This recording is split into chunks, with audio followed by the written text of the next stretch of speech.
be the Mardi Gras. Happy Mardi Gras, and welcome to another episode of Tales from the Parade Route. Tonight's guest is the creator, writer, photographer, and publisher of the Arthur Hardy Mardi Gras Guide, which is in its 46th edition. And it's got over 65,000 copies that are being printed this year. And over the course of its history, it's had over 3 million copies sold.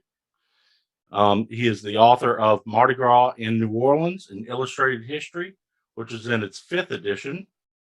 And you've written the crew histories for several crews, including Bacchus, Endymion, Data, Rex, Hermes, and Iris. You're a Mardi Gras content contributor to the Times-Picayune New Orleans Advocate, WWL Radio, Fox 8 News, and you've been the Mardi Gras correspondent for just about every news station that I can remember over the course of my time. You're a YouTube content creator. You've been featured on the Today Show and other national TV and radio shows numerous times. You're a frequent panelist on WYES's It's New Orleans and a guest commentator for the meeting of the courts each year.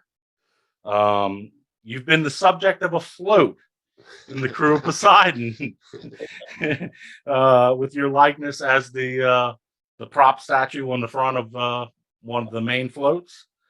You're one of, if not the top Mardi Gras expert in the world, Mardi Gras consultant for the city of New Orleans, and listeners can, or viewers can read all of the utmost up-to-date Mardi Gras history and news on your website, mardigras.guide.com. Ladies and gentlemen, the great Mr. Arthur Hardy.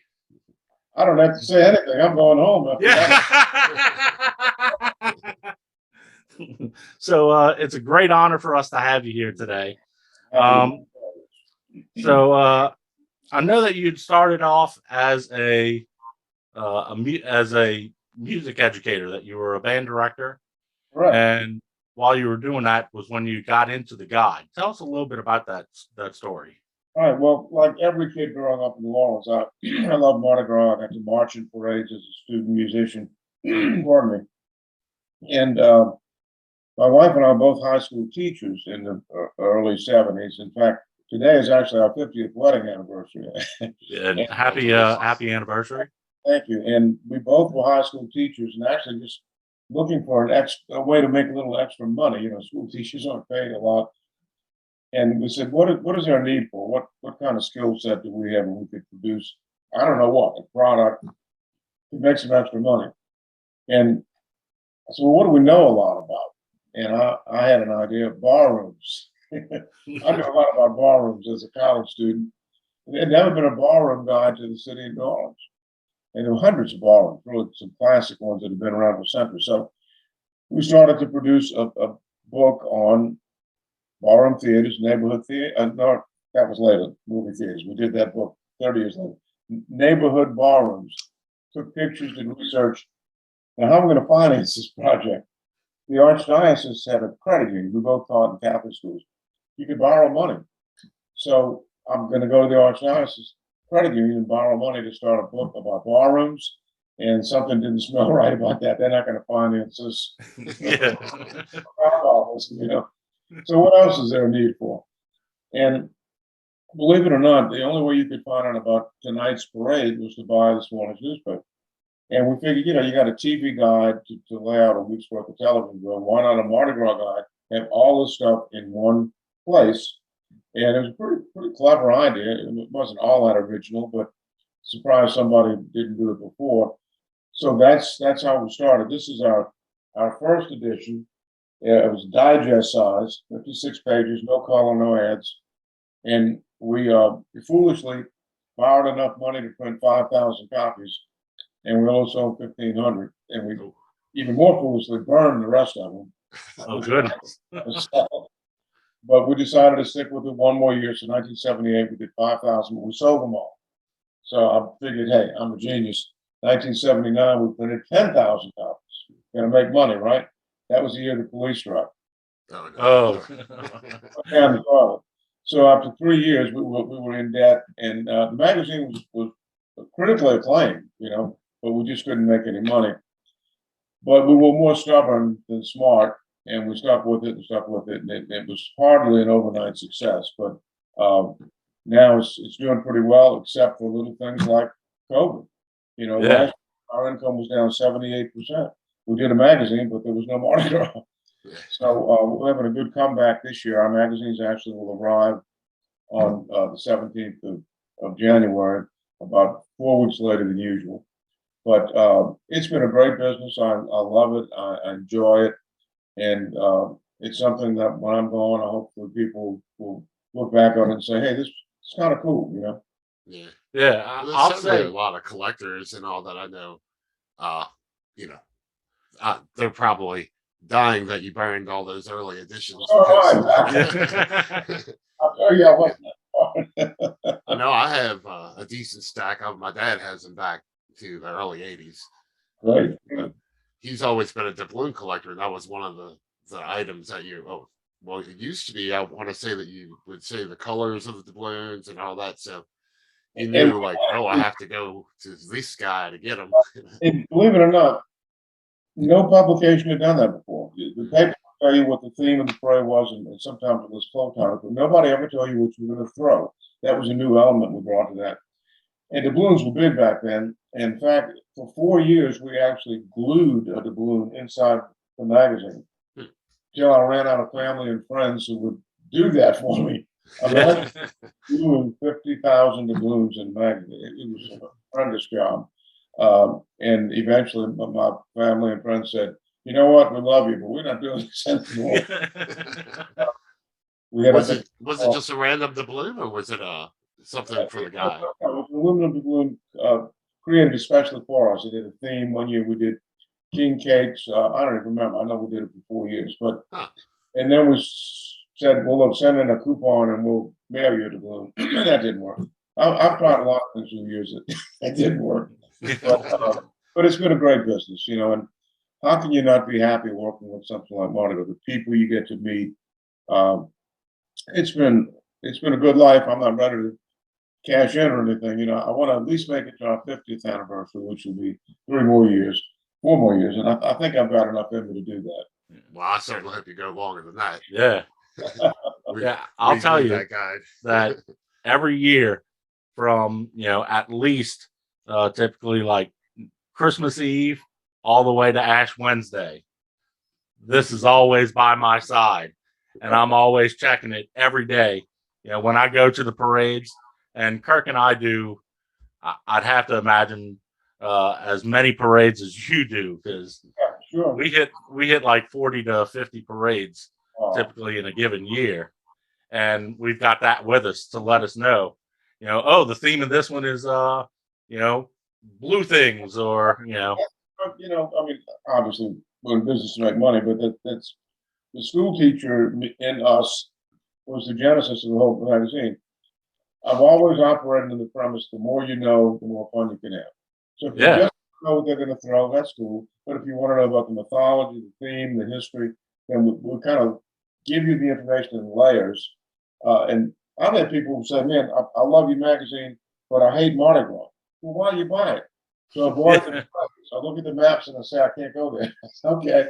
So I guess it serves a purpose even for people that don't like carnival. Yeah. But yeah, we read it every year, and I mean, besides just the parade schedules with the maps and the list of throws and things like that you put in there, the articles as well. We were just looking at one about our parade that you'd put in last year's issue about the crew of Excalibur. Mm-hmm. And reading those articles, things like that, you learn a whole lot. Yeah, and through the years, I hope it's an ongoing chronicle. I mean, I do a lot of research, and I find myself sometimes looking at my own magazine. I don't remember what happened in 1982, but if I look at the magazine, it tells me. And then in 1983, we always do each year we will do a review of what happened last year and a preview of what's happening. We think is going to happen. So Right. if you look at through 40 something years of that, it's like an ongoing chronicle. You were there. Here's what happened, and I think that's important. You know, I really do. Mardi Gras is fun, but it's also our history, it's our culture and our heritage. It's what we do, and it ought to be memorialized in some permanent fashion.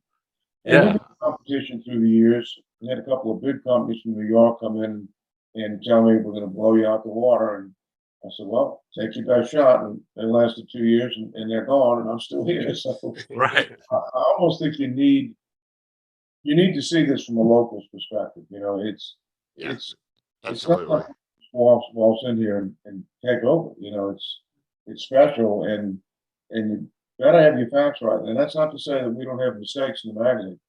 Every year there's something wrong. Either a mistake I made, Well, yeah. or a change, or a captain says we have an 18 floats and they lost 2, and you go to the parade. Where's 17 and 18? They ain't there. They don't Right. think, "Where's 17 and 18?" Well, that's what they told me. You know, at Christmas when we went to press, things change. But you're never going to have perfection. But we go in it with the attitude we want this thing to be perfect, and it never is. But we get pretty good marks for accuracy. Yeah. And I know that there's been a few years where you had it as like an online app. That was another one of my ideas that flopped. Uh, couldn't make any money on it. Very expensive to produce, and it Yeah. just didn't work. And I'm a print guy. I'm paper. You know, I know social media is important, but there's something wonderful about being able to hold something in your hand and Oh, I touch it, absolutely agree. put it on the bookshelf, and 5 years from now go back and say, "What did they do then?" Well, this will tell you. You know, so we're pretty much sticking to print. We have a website, and the beauty of that is I can correct our mistakes. You know, Yeah. uh, and that's a wonderful thing because once you put it in print, you can't change it. But with websites, you can, and we do that on a daily basis. Yeah. I watch your updates. We saw you out at Fools of Misrule, and you had coverage of it on your website. Either that night or the next morning. Showing some pictures, and you had a story about it. Yeah. And every parade that you go to, you're usually putting an update.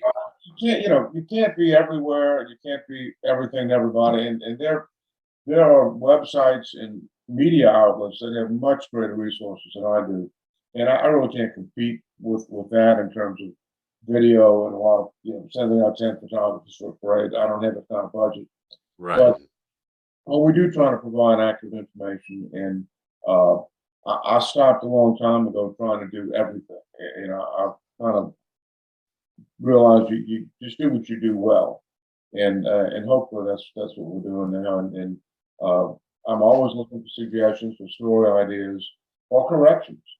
I've had people come up to me and say, "Man, that's not right," and so, "Well, show me where I'm wrong," and they'll have a piece of evidence that's, "Man, I didn't know." Well, now I do. I mean, I never Right. to somebody trying to help me do my job. Why would I? Yeah. I mean, to get the correct information, it's better to get it after the fact and be able to correct it Yep. than never know and just continue to be like, the sky is brown. The sky is brown. No, actually, the sky's blue. So, so you do a lot of parades. Do you have any particular favorites or, weekend or anything that you really, that's the goal every year? None that I can commit to because I'll make angry all the other races. Right. I don't get out as much as I used to, partly because of age and now COVID. But my media commitment sometimes, if I have to do a live shot at one parade, well, I can't be at 4 others. And Yeah. I don't determine where I go. I'm told where to show up, and I'm there. But to me, the strength of Mardi Gras is the diversity and the variety. Yeah.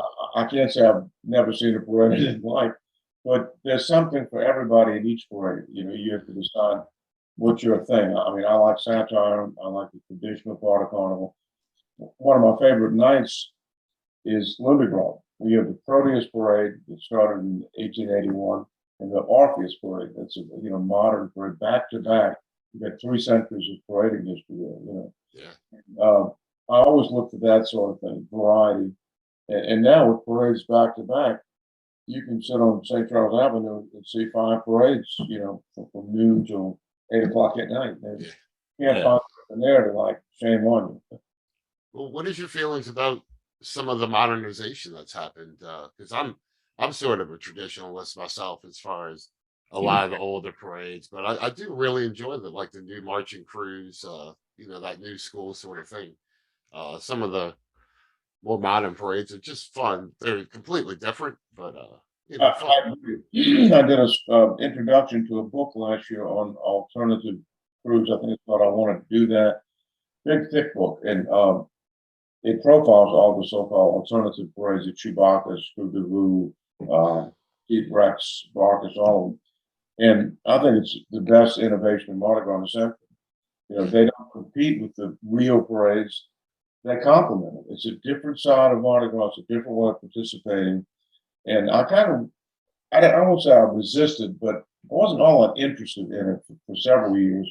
I listed them in the magazine, but I had never seen any of these. A buddy of mine said, "Let me drag you to one of these. I'm going to open your eyes." We went to see Chewbacca's. I was blown. I was blown. I said, "Man, I've been missing this." And it's fun. It's artistic. It's mellow. This new crew of Bohem. I mean, Joan of Arc. All those parades bring something new to the table. Yeah. And I don't know why anybody would. And I guess I was guilty of dismiss those because it's not Rex. You don't have to be Rex. You know, Yeah. Pontchartrain is a great parade. It's not anywhere near the size of the quality or the grandeur of the tradition of Rex, but it's a nice parade. Yeah. And Right. to be enjoyed for what it is. You mentioned Excalibur. Look at the costumes. Look at the throws. Look at the things they do in memory. It's not Rex, but it's not Bacchus, but it doesn't have to be. You know, Right. Yeah. It's got its own special beauty in itself. Well, that's it. And Yeah. don't get into comparing things. You know, if everybody was the same, it would be quite boring. Right. So I like what's happening. This new Mad Hatter's crew in Metairie is bringing some new energy to the table. Metairie's been struggling to improve the quality and quantity of its parades, and this year they lost a couple. But I don't We think. gained one. Yeah. We gained what is it? Symphony. Symphony, yeah. And Symphony. I thought Mad Hatter's put on a great parade yesterday, Yeah. last year. Bigger Or and better than last ride. So it's, you know, Mardi Gras changes, but to me it seems to get better each time. And it's going to be interesting this year to see what effect COVID has on crowds, on restrictions on people on both floats.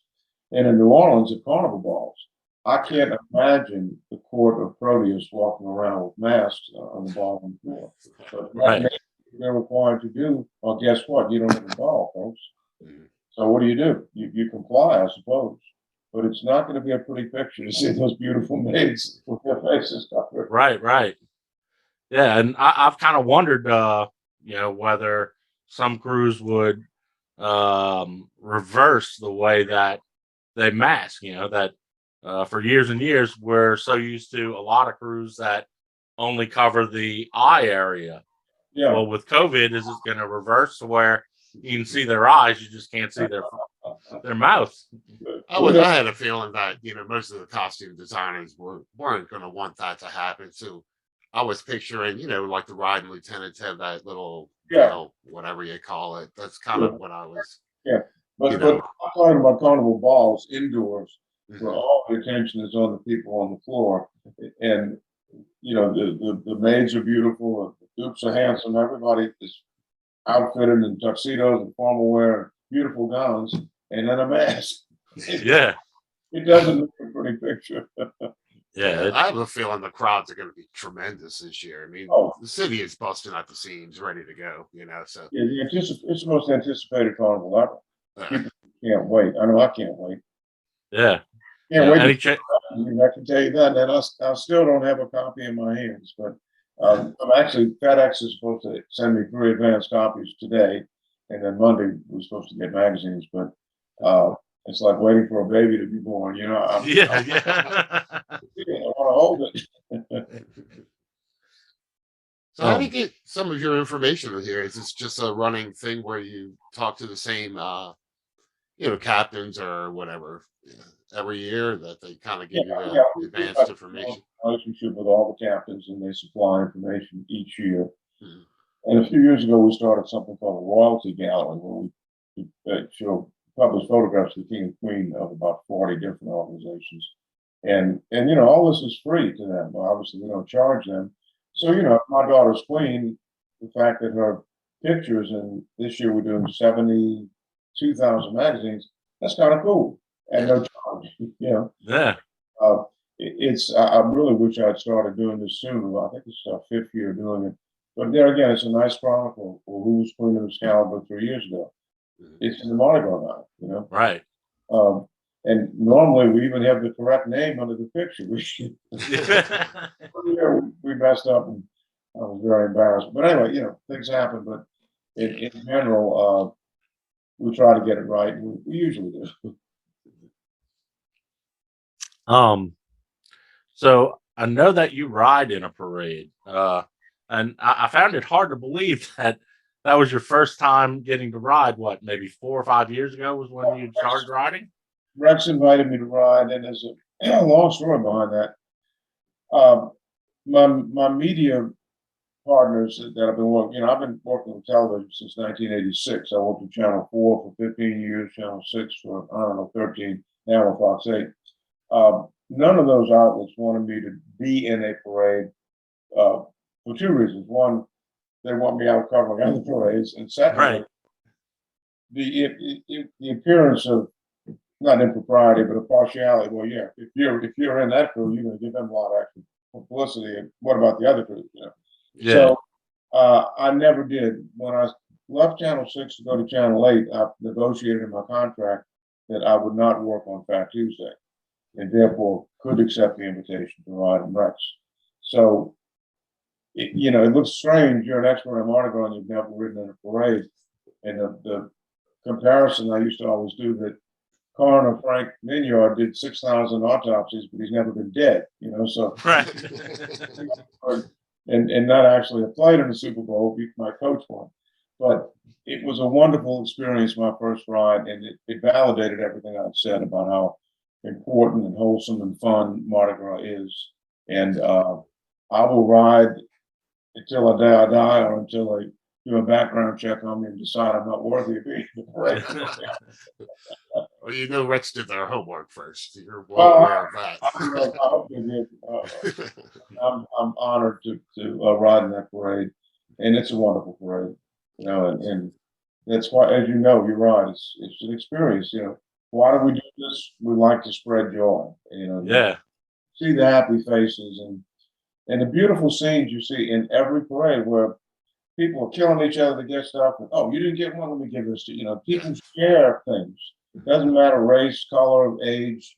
There's that spirit on the street of people let's just chill. Let's just have a good time. And that's what we do. That's what we do. So what's your thoughts about this year's route changes? You think this is a 1-year thing, or This year's what? I'm sorry. the route change this year? I hope it's a 1-year thing, because we've really destroyed some traditions this year with these consolidated routes, particularly through Toth, which is giving up 28 blocks of its route, and its tradition of passing, facilities where people cannot get out to see a parade except Toth. And Right. it's a crew of shut-ins, and I feel so bad that they've lost that. Zulu lost Canal Street, Rex lost Napoleon Avenue. It's just, it's a shame. And we're saying it's a 1-year thing, but I sure hope so, because this will really change Mardi Gras significantly. Yeah. This new Starting further up Napoleon rather than Magazine, to me, that's one thing. But like you say, all the other changes where, crews come out of their den and travel to there, and that's, people have those traditions. I've always seen Rex at the beginning, So, there's a great crowd from Claiborne to St. Charles on Napoleon. Yeah. And Magazine Street, they had 13 parades that started at Jefferson Magazine, and that's a great route, but it's an important route because you could stagger parades. You could start a parade at Napoleon and Magazine at the same time you start one at Jefferson, and they could follow each other. Now, if you're starting everybody at the same point, they're still going to follow each other, but staging those parades back to back, the floats, the bands, the school buses that bring kids and riders in, it's going to be a logistical nightmare. And you're bringing more people into a smaller distance. So instead of social distancing, we're cramming more people together. Yeah. That was kind of my argument against it. Like, what? That makes no sense. Yeah. You know? And I know that, all along Napoleon, I mean, there's a ton of families. It's a sea of people, literally from, St. Charles to Magazine. There's always a sea of people on any parade day along Napoleon. So to compact all those people more into, into St. Charles and all that. Parking is already difficult. Now you have more people trying to park. And I think of schools like St. Stephen's that sells potty passes, hot dogs, parking places. Now the parades are still going to pass there, but there'll be no bands playing, there'll be no throws. So will anybody be there, or will they all move up to Britannia a few blocks?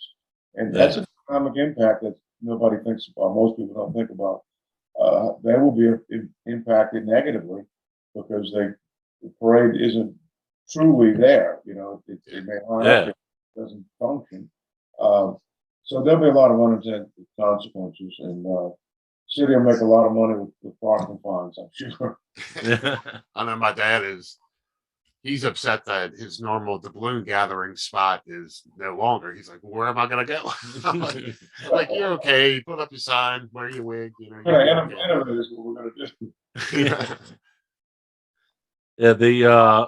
I know that, like Endymion, in years past when they couldn't run their canal route, due to weather changes or what have you, when it moved from the canal route to the St. Charles route, those couple of years, that it was a tremendous economic hit on all of those businesses, and like you said, schools and churches and nonprofits that set up and sell hot dogs and hamburgers and the Mid-City Business Association awarded Endymion the Business of the Year a couple of years ago. That's how important because they're part of Canal Street and all of St. Charles Avenue and the County Hall Coast.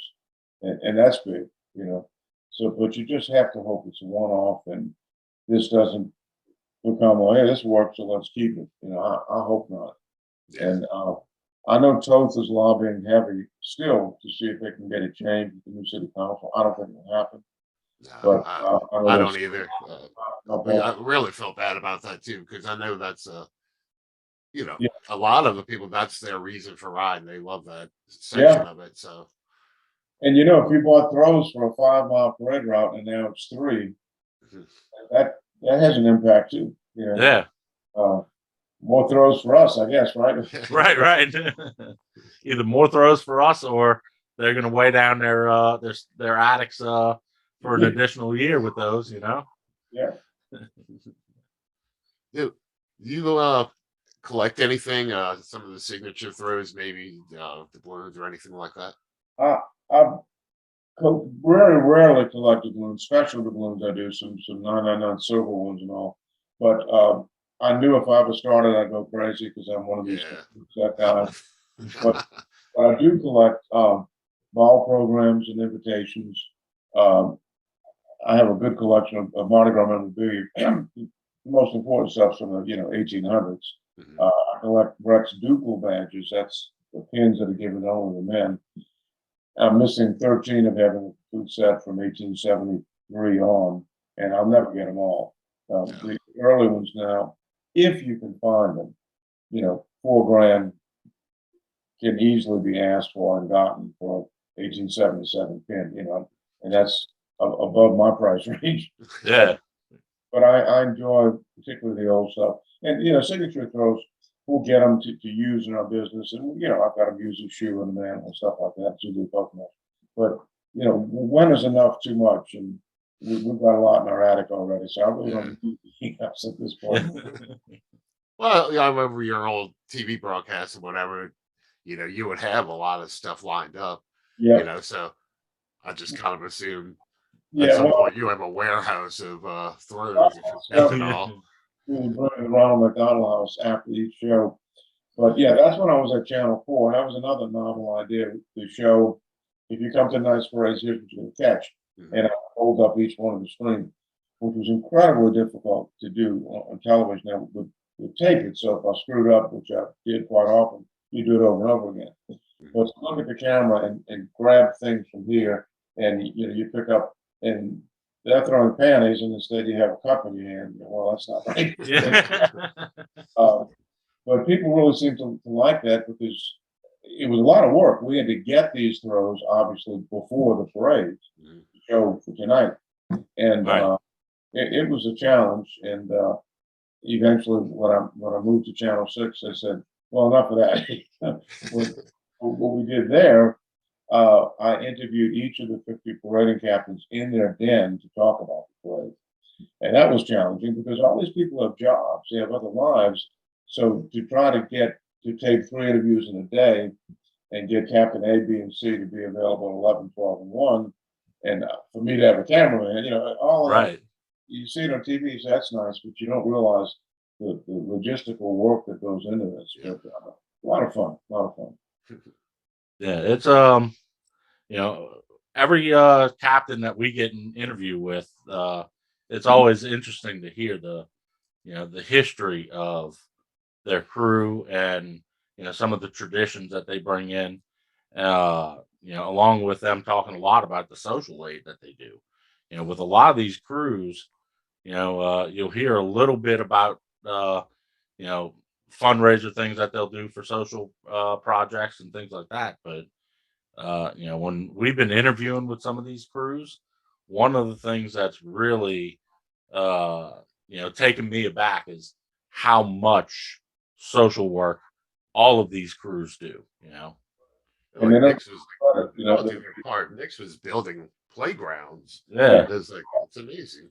And no, it is. And I almost hate to start mentioning crews because you leave somebody out, but I know Hermes does a lot. They have something called Beyond the Parade or something. I'm not giving tons of money away.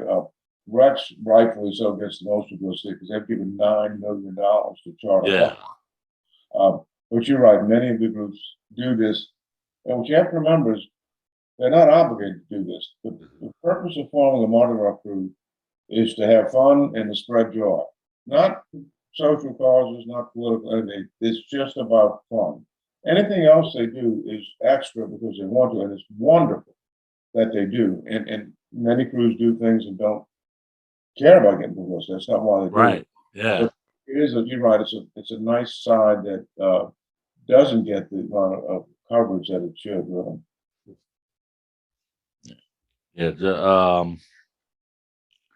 It's really incredible just to see all the work that they do. So Mr. Hardy, with the guide, I know that you said that it's supposed to be coming out this coming week. Yes, should get our shipment Monday morning, and then we start distribution. We've got a lot of what I used to call mail orders, but internet orders. Those go out first, and it takes a good 10 days to get them to all of the outlets. And we're late. We're normally out before Christmas. We had to wait to get the correct maps. Right. Issues nationally with printers getting paper, getting truck drivers. So we would have been late anyway, and not this late. But it is what it is, and we're just happy to finally see it in our hands. I hope. I can't wait. Yeah, I can't wait to get my copies in. I like I said, I love to read it. It's just like the running gag about Playboy magazine. I get it for the articles. I really do get your magazine for the articles. It's it started out as just a parade guide, just with the maps and a little capsule of each one, and then eventually, that's only about 20% of our magazine now. The rest are features, and each year we try to come up with new features, with things that we have to put a history and Q&A each year because you have new readers and out of towners. But our goal always is to have somebody open the magazine and say, "Hey, honey, you remember this? I hadn't thought about this in 30 years." Or, "I've been here 100 years and I didn't know this. This is really neat." And it's a challenge after 46 years to come up with fresh material each year. But so far, we haven't run out of ideas. And I hope I never do. The good thing about Mardi Gras is there's so much to pull from. It really is a wealth of source material there. So that's our goal each year. Pardon me. And I hate to see the attrition, the natural attrition, crews, clubs, and whatever. But there's always something new coming too. So, it keeps it. It's a living, breathing thing, which to me is the fun of it. I mean, it evolves. If it was still nothing but 4 parades of all white men with floats, I worked in the 1890s, but not anymore. And it's so open and so diverse and absolutely something for everyone. So Mr. Hardy, I know that you're a busy man. I don't want to take up too much more of your time. Do you want to? Are you going to be doing more content on your YouTube channel this year? Because I really enjoyed that. Thank you. I'm not sure. We want to. It was another thing that I had great expectations for, but I was surprised we could only get about 800 subscribers, considering that it's free. I don't know what I'm doing wrong, but we're going to take a look at that. I enjoy that because it gives you a chance to do things you can't do with live television because of time constraints. Right. But we're going to take a look at it and see if we can't bump that up a bit and get some more interest. As you know, it costs money to do these things. Yeah. And you need to make some money in order to justify the time. And so far, it hasn't paid off. But perhaps it will. It takes time to build the subscription base.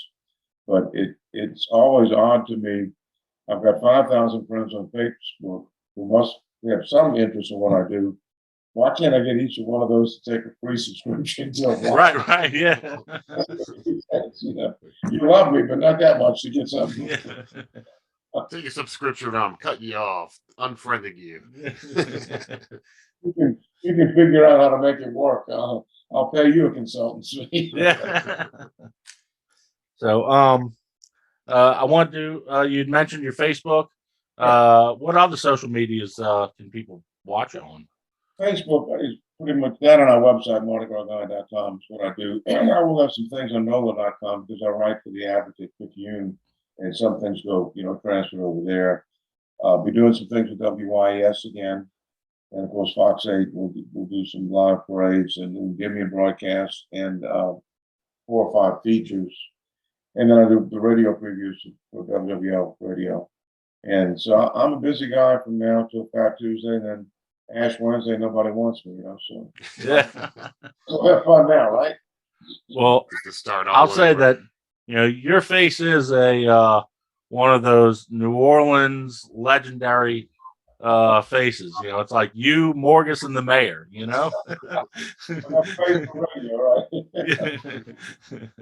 Well, you've been very kind, and I wish you all the success in the world with what you're doing. We can't have too much good Mardi Gras content. I don't look at other people doing similar things as competitors. I look at it as the more the better. Right. Yeah. The more information that we can get out there to educate people on the the traditions of Mardi Gras. So many people from out of town, they think, and I've heard you say it on other interviews to where, everybody thinks that it's just Bourbon Street where you go and, and show your stuff and catch beads. And there's a whole nother world to Mardi Gras besides, Bourbon Street. There's a lot of traditions with the walking crews and, crews that gather there for special luncheons and things like that. But it's not all about the girls going wild and the the dirt that we hear. And you guys continue to promote the good side and the real side, and Absolutely. Sure got some parades. We know we're all going to be in the street, right? Yes, sir. So again, I want to thank you for joining us.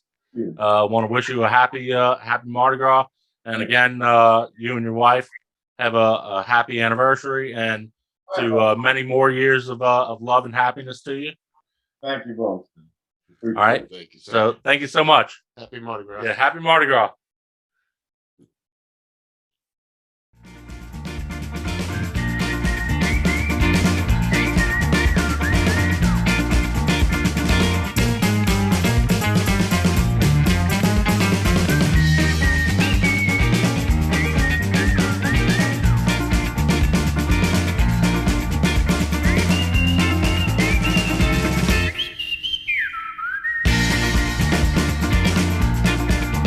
While you're strolling New Orleans, you ought to go see the Mardi Gras. If you go to New Orleans, you ought to go see the Mardi Gras. When you see the Mardi Gras, somebody tell you what's carnival for. Get your ticket in your hand, you wanna go through New Orleans.